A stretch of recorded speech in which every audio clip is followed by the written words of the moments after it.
Basta when you set your eyes on something, talagang makukuha mo yun. Tignan mo si Amor.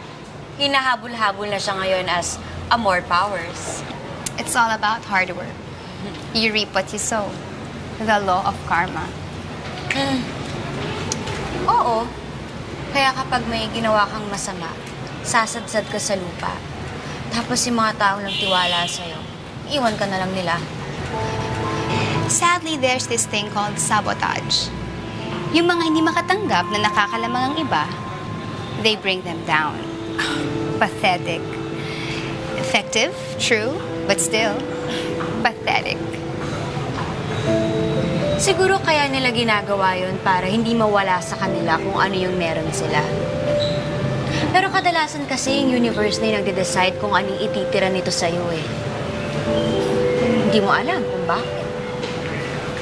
Parang ikaw, kahit na anong gawin mo para sa pamilya mo, pagkatapos ng tragedy, anong natira sa'yo? Claudia. Excuse me, I just need to get something from my suite. Please prepare the presentation. I'll be with you shortly.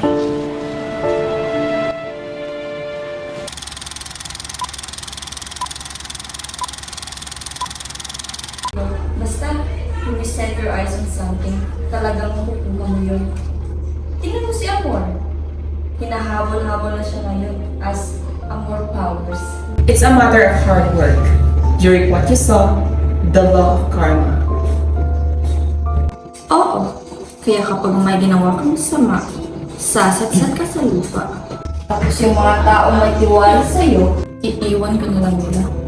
Sadly, there's this thing called sabotage. Yung mga hindi makatanggap na nakakalamang ng iba, they bring them down. Pathetic. Effective, true, but still, pathetic. Siguro, kaya nila ginagawa yun para hindi mawala sa kanila yung anong meron sila. Pero kadalasan kasi, universe na yung nag-decide kung ano yung ititira sa'yo. Di mo alam, di ba? Parang ikaw, kahit na anong gawin mo para sa pamilya mo, pagkatapos ng tragedy, ano matira sa'yo? Good job. Excuse me, I just need to get something for my suite. Please prepare the presentation. I'll be back shortly.